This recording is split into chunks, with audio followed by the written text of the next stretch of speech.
नमस्कार, मैं हूं माधुरी। इंडिया न्यूज में आप सभी का स्वागत है। सुप्रीम कोर्ट ने सोमवार को सेना पर टिप्पणी करने के मामले में विपक्ष के नेता राहुल गांधी को जमकर फटकार लगाई। सुप्रीम कोर्ट ने पूछा, आपको कैसे पता चला कि चीन ने भारत की जमीन हड़प ली? आपकी जानकारी का विश्वसनीय स्रोत क्या है? राहुल गांधी को अपने किसी बयान के चलते कोर्ट पहुंचने का ये कोई पहला मामला नहीं है। इससे पहले भी कई बयानों को लेकर कोर्ट कचहरी के चक्कर राहुल गांधी लगा चुके हैं। कई बार माफी मांग चुके हैं। एक मामले में तो सजा भी सुनाई गई, जिसके बाद लोकसभा की सदस्यता भी राहुल गांधी को गंवानी पड़ी थी। राहुल ने 2014 से लेकर अब तक ऐसे कौन कौन से बयान दिए जिनके चलते उन्हें कोर्ट कचहरी के चक्कर लगाने पड़े? उन बयानों पर सरकार ने क्या जवाब दिया? राहुल गांधी के बयानों पर दुश्मन देश कैसे अपना एजेंडा फैलाते हैं, चलाते हैं, आपको सब बताएंगे। सबसे पहले आपको बता दें कि साल 2020 में चीन ने पूर्वी लद्दाख के सीमावर्ती इलाकों में एक्सरसाइज के बहाने भारी संख्या में सैनिक तैनात कर दिए थे। इसके बाद सीमा पर कई जगह घुसपैठ की घटनाएं हुई। जवाब में भारत सरकार ने भी इस एरिया में चीन के बराबर संख्या में ही सैनिक तैनात कर दिए। हालात बिगड़ते गए। आखिर में 15 जून को गलवान घाटी में चीनी सेना के साथ झड़प हुई, जिसमें 20 भारतीय सैनिक शहीद हो गए और 40 चीनी सैनिक मारे गए। तब राहुल गांधी ने 25 अगस्त 2022 को कारगिल में भारत जोड़ो यात्रा के दौरान एक रैली को संबोधित किया। गलवान में चीनी सेना से हुई हिंसक झड़प का जिक्र करते हुए राहुल गांधी ने रैली में दावा किया था कि चीनी सैनिकों ने हमारे सैनिकों की पिटाई की। चीन ने भारत की 2000 वर्ग किलोमीटर जमीन पर भी कब्जा कर लिया। रक्षा मंत्री राजनाथ सिंह ने भी राहुल गांधी के इस दावे को पूरी तरह से भ्रामक, निराधार और तथ्यहीन बताया था। चलिए अब राहुल गांधी के उन बयानों और आरोपों की बात करते हैं जिन पर चल रहे हैं मुकदमे। विवादित बयान नंबर 1, आरएसएस 21वीं सदी के कौरव हैं। राहुल गांधी ने 9 जनवरी 2023 को आरएसएस पर हमला करते हुए कहा था कि कौरव कौन थे। मैं आपको 21वीं सदी के कौरवों के बारे में बताना चाहता हूं। वो खाकी हाफ पैंट पहनते हैं, हाथों में लाठी लेकर चलते हैं और शाखा का आयोजन करते हैं। भारत के 2-3 अरबपति इन कौरवों के साथ खड़े हैं। राहुल गांधी के इस विवादित बयान पर अब भी हरिद्वार अदालत में मामला लंबित है।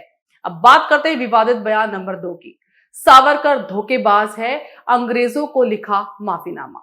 राहुल गांधी ने 17 नवंबर 2022 को भारत जोड़ो यात्रा के दौरान कहा कि सावरकर ने अंग्रेजों को माफीनामा लिखकर महात्मा गांधी, जवाहरलाल नेहरू और सरदार पटेल जैसे स्वतंत्रता सेनानियों को धोखा दिया था।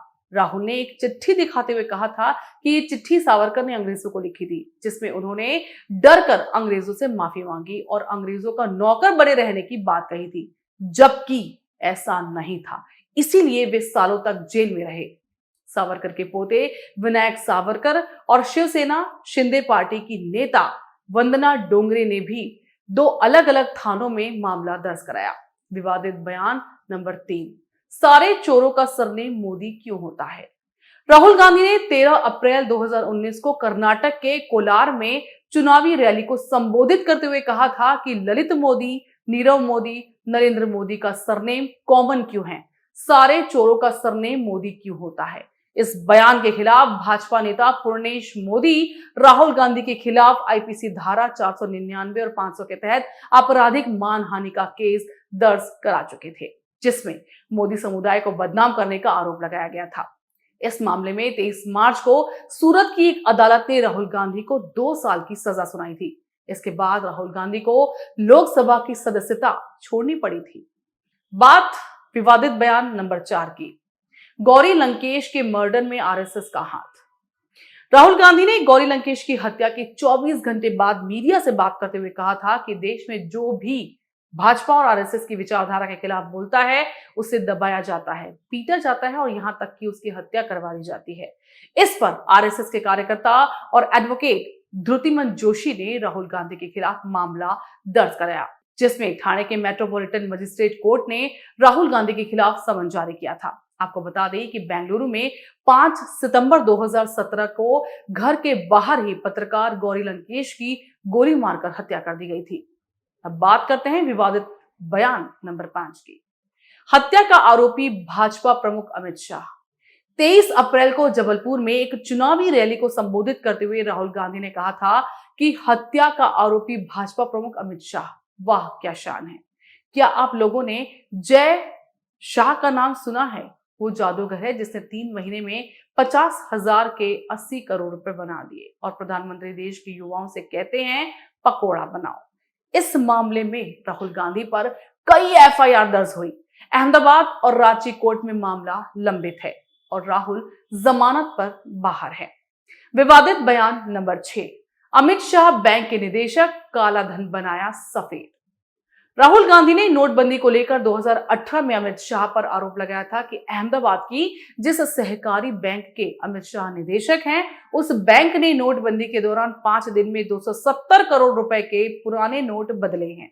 राहुल गांधी ने ट्वीट किया कि बधाई अमित जी, सबसे अधिक नोट बदलने के मामले में आपकी बैंक पहले नंबर पर आई है। नोटबंदी से लाखों लोगों की जिंदगी बर्बाद हुई, इस उपलब्धि के लिए बधाई। इस मामले में भी अहमदाबाद जिला सहकारी बैंक एडीसीबी और उसके अध्यक्ष अजय पटेल ने 27 अगस्त 2018 को राहुल गांधी के खिलाफ मामला दर्ज कराया था। विवादित बयान नंबर 7, आरएसएस ने मंदिर में नहीं घुसने दिया। राहुल गांधी ने 14 दिसंबर 2015 को राष्ट्रीय स्वयंसेवक संघ पर आरोप लगाया कि आरएसएस ने असम में उनको एक मंदिर में दर्शन करने से रोक दिया, महिलाओं को आगे लाकर खड़ा कर दिया और कहा कि आप मंदिर के अंदर नहीं जा सकते। मैं पूछता हूं कि ऐसा करने वाला आरएसएस कौन होता है? इस मामले में आरएसएस कार्यकर्ता अंजन बोरा ने मामला दर्ज कराया, जिसकी सुनवाई गुवाहाटी कोर्ट में अब भी चल रही है।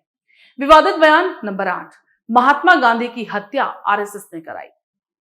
कांग्रेस नेता राहुल गांधी ने 6 मार्च 2014 को महाराष्ट्र के भिवंडी में एक चुनावी रैली को संबोधित करते हुए कहा था कि आरएसएस के लोगों ने ही महात्मा गांधी की हत्या की और आज उनके ही लोग गांधी जी की बातें करते हैं।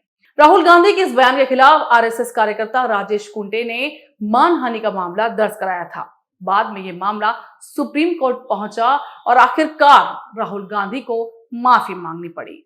राहुल के बयानों पर दुश्मन देश कैसे चलाते हैं एजेंडा, जरा समझने की कोशिश करिए।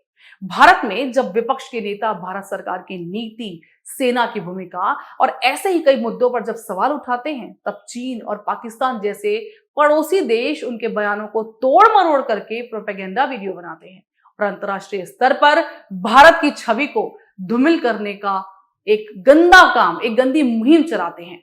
उदाहरण के लिए, राहुल गांधी जब कहते हैं लोकतंत्र खतरे में है, तब चीन और पाकिस्तान का प्रोपेगेंडा कहता है भारत में कमजोर लोकतंत्र है।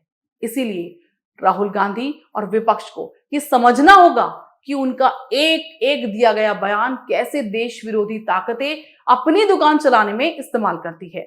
और भले ही राहुल गांधी पक्ष में हो या विपक्ष में हो, लेकिन जिम्मेदार तो होना होगा, वरना उल जुलूल बयान अगर ऐसे ही जारी रहे तो केस दर्ज होते रहेंगे और माफी मांगने का सिलसिला भी नहीं थमेगा। खबरों का सिलसिला जारी है, बने रहिए वन इंडिया न्यूज के साथ।